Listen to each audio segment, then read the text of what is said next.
नमस्कार दोस्तों, दीपक कुशवाहा आशुलिपि के चैनल पर आप सभी का स्वागत है।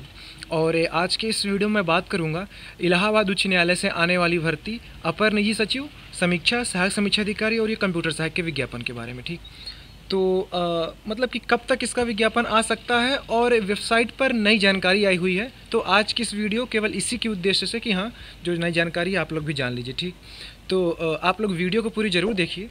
और जिन भी लोगों ने अभी तक चैनल को सब्सक्राइब नहीं किया है तो पहले से सभी जन चैनल को सब्सक्राइब भी ज़रूर कर लें, काहे से कि ज़्यादा ज़रूरी। ठीक, तो अच्छा एक बात और, इसमें कुछ ज़्यादा दिमाग लगाने वाली बात नहीं है, इसको आप लोग अपने स्तर से भी देख सकते हैं। ठीक है, अब इसमें कुछ ये गुप्त सूत्रों वाली बात नहीं है कि सूत्रों ने ये बताया ऐसा वैसा। ठीक, तो आप लोग इलाहाबाद उच्च न्यायालय की आधिकारिक वेबसाइट पर जाइए और जैसे उसके होम पेज पर आएंगे तो बिल्कुल नीचे स्क्रॉल करके आ जाइएगा। देखिए वैकेंसी पोजीशन लिखा हुआ है, फिर इस पर क्लिक करेंगे तो आगे आपको दूसरा ये पेज पे ले जाएगा जिस पर ये लिखा रहेगा कि हाई कोर्ट, ये इसमें दूसरे नंबर पे general office cadre from class 1 to class 3 post. ठीक, तो इसी पर इसी को आप लोग डाउनलोड कर लीजिएगा PDF। इसमें देखिए नई जानकारी ये है कि 1 जुलाई को पदों की संख्या इसमें कि अपर निजी सचिव, समीक्षा अधिकारी, सहायक समीक्षा अधिकारी, कंप्यूटर सहायक, मतलब कि जो सीधी भर्तियां आने वाली हैं, तो पदों की संख्या इसमें बिल्कुल सटीक दिया हुआ है कि इतने इतने पद रिक्त हैं, इतनी इतनी भर्तियां आने वाली हैं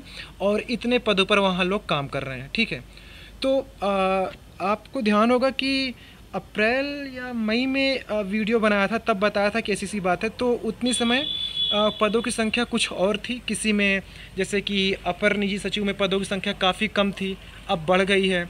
समीक्षा अधिकारी में पदों की संख्या उतनी समय कुछ ज़्यादा थी, अब कुछ पद कम हो गया है। ठीक है, सहायक समीक्षा अधिकारी के ज़्यादा पद थे उतनी समय, अभी बढ़ गए हैं। तो इसी तरीके करके घटा बढ़ा है। ठीक है, तो पहले आप ये देख लीजिए 1 अप्रैल को इस वेबसाइट पर जो खबर थी, देखिए जो समीक्षा अधिकारी के लिए यहाँ लिखा हुआ है कि 348 पद रिक्त हैं। ठीक है, सहायक समीक्षा अधिकारी के लिए 93 पद रिक्त हैं और कंप्यूटर सहायक के लिए 6 पद। ये 1 अप्रैल 2023 का आंकड़ा मैं बता रहा हूँ। ठीक है, पहले इसको समझ लीजिए फिर नया वाला देख लीजिएगा। इसी तरीके अपर निजी सचिव में 9 पद रिक्त दिखा रहा था।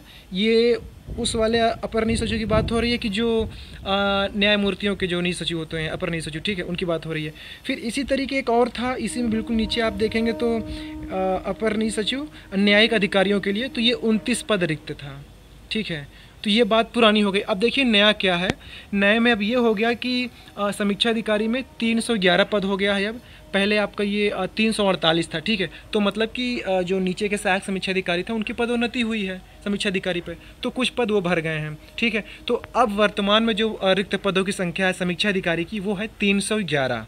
ठीक है, ये देखिए ऊपर लिखा भी है कि 1 जुलाई 2023, तो 1 जुलाई को ये अपडेट है। ठीक, फिर इसके बाद देखिए लिखा हुआ है कि सहायक समीक्षा अधिकारी पदों की संख्या, रिक्त पदों की संख्या 100, और पहले आपका ये था 93। ठीक है, इसी तरीके कंप्यूटर सहायक में अभी जो पदों की संख्या दिखा रहा है वो 23 और पहले था 6 पद। तो इसी तरीके से कंप्यूटर सहायक, सहायक समीक्षा अधिकारी बने हैं, सहायक समीक्षा अधिकारी समीक्षा अधिकारी बने हैं। ठीक, ये हो गया। और इसी तरीके आपका फिर ये अपर निजी सचिव, इसको भी देख लीजिए, इसी में हिंदी अंग्रेजी दोनों हैं। ठीक है, अब ये कहना मुश्किल है कि नई भर्ती में हिंदी का भी पद होगा या नहीं, अब हो सकता है। ठीक है, हो भी सकता है। तो अब देखिए ये है कि अपर निजी सचिव के लिए अब वर्तमान में कुल 87 पद रिक्त हैं। ठीक, जबकि देखिए अप्रैल की बात है तब दिखा रहा था केवल 9 पद रिक्त हैं, तो अभी 87 पद हो गया। ठीक, और फिर ये जो न्यायिक अधिकारियों के लिए अपर निजी सचिव का पद था, ये तो 29 का 29 वैसे बना हुआ है। तो कहीं कहीं पद घटे, कहीं कहीं बढ़े। ठीक है, तो यही है कि अब इसी 2-3 महीने में आपकी भर्ती आ जाएगी।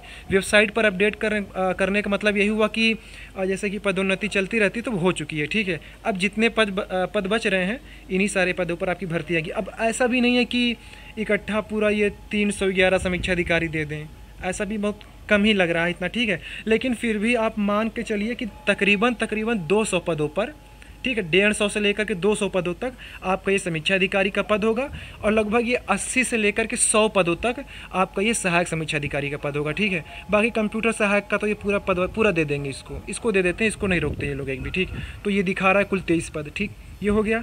अपर न्यायिक सचिव की बात करूँ तो 87 पद रिक्त दिखा रहा है, तो ये 87 पूरा दे देंगे। अब बाकी आपके जो न्यायिक अधिकारियों के लिए दिखा रहा है अपर न्यायिक सचिव 29 पद, तो ये भी आपकी भर्ती आएगी, ठीक है, क्योंकि वो देखो पूरी खाली चल रही है।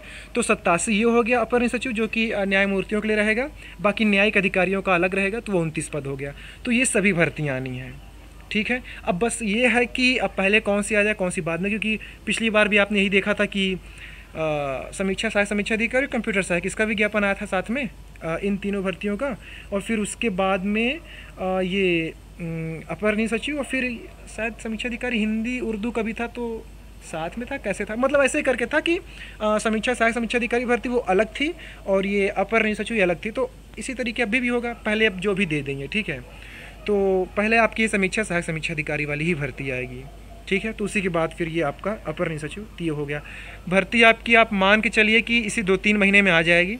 और ज़्यादातर भर्तियाँ न्यायालय वही महीने के आखिरी में ही निकालता है, ठंडी में, ठीक है। ये आप कई बार के इतिहास देख लीजिएगा, पता चल जाएगा। हाँ, वो समूह गाँव और घाव वाली भर्ती वो गर्मियों में दे देता है, लेकिन समीक्षा सहायक समीक्षा अधिकारी ये ज़्यादातर भर्तियाँ सभी ठंडी में ही दिया है, मतलब कि वही साल के 2-3 महीने पहले ही। तो ऐसे ये भी रहेगा, 2-3 महीने में आपकी भर्ती आ जाएगी। और कुल अगर बात करूं तो तकरीबन 300 से ज़्यादा पदों भर्ती रहेगी, ठीक है। समीक्षा सहायक समीक्षा अधिकारी, कंप्यूटर सहायक और ये अपर न्यायिक सचिव, ठीक है। ये मैं केवल अभी 300 पद आपको केवल उसी का बता रहा हूँ, समीक्षा सहायक समीक्षा अधिकारी और कंप्यूटर सहायक। अपर न्यायिक सचिव की बात नहीं कर रहा हूँ। ये जब आएगी तो इसके बारे में अभी कुछ और पता चलेगा तो आपको मैं बता दूंगा, ठीक।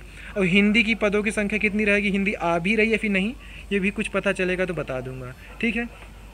और परीक्षा आपकी वही ऑनलाइन ही होगी, एनटीए ही करवाएगी, ठीक है। अब एनटीए ही भरोसेमंद है, क्योंकि देखो वो सरकारी संस्था है और उस पर अगर जैसे ये हुआ कि नकल लोकल हुई, धांधली हुई, तो उस पर दागों का कुछ असर नहीं होता है। आप देख ही चुके होंगे, पिछली भर्ती में हम लोगों ने याचिका भी दायर की थी, तो कुछ हुआ नहीं, ठीक है। 3-4 महीने 5 महीने बस भर्ती में देरी ही हुई है, लेकिन कुछ हुआ नहीं फिर। तो ये सारी कहानी है। जो प्रक्रिया पहले थी वैसे अभी भी परीक्षा होगी, जैसे कि ऑनलाइन होता था उसी दिन आपका ये टाइपिंग टेस्ट हो सकता हो। आप अगर पिछली बार की तुलना में अगर ये लगा हो कि यार बड़ा बवाल हो गया था, तो हो सकता हो शायद अलग से करवा दें इसको, शायद, वरना एनटीए है, कुछ भी करा सकता है। अब उनको तो यही करना है कि यार जब इतना ही ताम झाम पाला जा रहा है तो उसी दिन करा, फुर्सत करो। और वैसे भी उनको एक बार बल मिल चुका है कि हम एक बार जीत चुके हैं, तो अब तो कोई अब इस भर्ती पर उंगली नहीं उठाएगा कभी, ठीक है। तो अब ये भी हो सकता है कि उसी दिन जिस दिन आपकी परीक्षा उसी दिन कंप्यूटर टेस्ट भी हो जाए। और हिंदी टाइपिंग के लिए बड़ा वो मतलब कि बवाल मचा हुआ है, क्या हिंदी भी होगा क्या? अब मुझे तो नहीं लगता कि हिंदी हो, क्योंकि न्यायालय में हिंदी कुछ काम ही नहीं है। हिंदी कौन करेगा? हिंदी अगर कुछ रहेगा तो वही अपर न्यायिक सचिव के लिए रहेगा, अगर हिंदी का पद हुआ तो वही देखेगा। समीक्षा सहायक समीक्षा अधिकारी का पूरा काम अंग्रेजी पर वही है, ठीक है। वहाँ पर इलाहाबाद उच्च न्यायालय में हिंदी का मुझे नहीं लगता कुछ काम है, ठीक है। तो अभी मेरी जानकारी में तो यही है कि हिंदी टाइपिंग नहीं है, केवल और केवल अंग्रेजी ही है।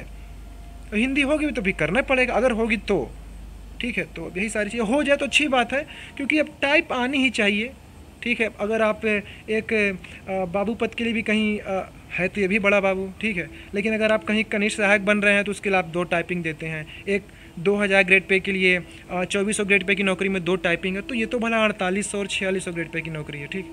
तो अब इसके लिए भी 2 टाइपिंग है, ठीक ही है। अगर हो जाए तो अच्छी बात है, वरना मान के चलिए अंग्रेजी ही है, ठीक है।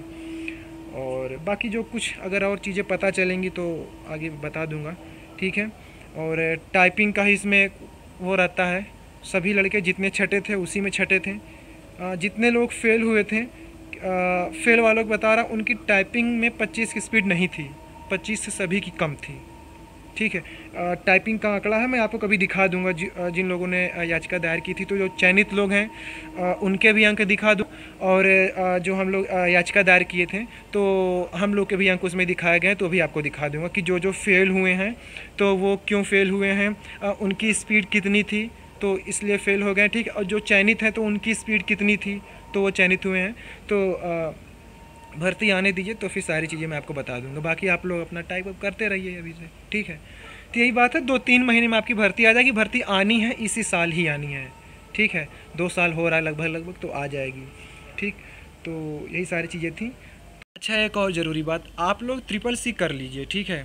जिनके पास CCC ना हो कर ही लें। और मैं ज़्यादातर वीडियो में ही बताता हूँ, अगर कोई ऐसी भर्ती जिसमें CCC या फिर O लेवल का ज़्यादा मतलब कि उसमें दबदबा बोलबाला रहता है। तो यही सलाह दिया हूँ कि आप लोग ओ लेवल भी कर लीजिए, अब तो आसान हो गया, पहले से बहुत आसान हो गया है, ठीक। तो वो कर लीजिए और इसके लिए ट्रिपल सी कर लीजिए, क्योंकि इस बार जब ये आवेदन हो रहा था 2021 वाली भर्ती में, तो उसमें आवेदन करते समय केवल एक ही विकल्प दे रहा था कि क्या आपके पास ट्रिपल सी है, उसके समकक्ष में कुछ ऐसा कोई शब्द नहीं लिखा था। तो इसलिए कह रहा हूँ अभी 2-3 महीना है, आप लोग ट्रिपल सी कर लीजिए, 2 महीने में प्रमाण पत्र आपके हाथ में आ जाएगा। तो ट्रिपल सी आप लोग कर लीजिए, ठीक है, जिसमें ज़्यादा कुछ खर्चा भी नहीं लगता है। यूट्यूब से पढ़ लीजिएगा, गूगल पर सर्च करिएगा, कई किताबों की PDF मिल जाएगी, दुकान से किताब खरीदिए, पढ़िए, बस हो गया। कौनो ग्रेड आ जाए, बस ट्रिपल सी होना चाहिए। मान लो समकक्ष में कुछ ना रहा तो फिर क्या करेंगे, अच्छा खासा पद है, 70-75 हज़ार वेतन है, तो अब क्या ही चाहिए। तो आप लोग ट्रिपल सी कर लीजिए, ठीक है। और जिन भी भर्तियों के लिए ओ लेवल या फिर उसके समकक्ष में कुछ चीज़ें मांगी जाती हैं, तो समकक्ष में अगर कुछ हो तो चलो ठीक है, जैसे कोपा हो गया, ADC है, PGDC है, तो चलो ठीक है। अगर आप अब कुछ करने का सोच रहे हैं तो आप लोग ओ लेवल ही कर लीजिए, भविष्य को देखते हुए आगे चल के, ठीक है। जो अभी योग्य ना हुए हों किसी भर्ती के लिए, तो वो लोग ओ लेवल कर लो, पहले से बहुत आसान हो गया है अब, ठीक है। अब तो कुछ लिखित उसमें रह ही नहीं गया, पहले ये था कि लिखना रहता था, ठीक है, कॉपी में। तो अब ये हो गया पूरी तरीके से बहुविकल्पी, मिला तो पूरा अंक मिला, नहीं मिला तो नहीं मिला, ठीक है। तो यही सारी चीज़ें आप लोग जिसको ओ लेवल करना हो तो वो कर ले, बाकी ट्रिपल सी तो आप लोग कर ही लीजिए, ठीक है। तो ठीक है, आज के इस वीडियो में बस इतना ही था। पूरा वीडियो देखने के लिए धन्यवाद। जय बजरंगबली।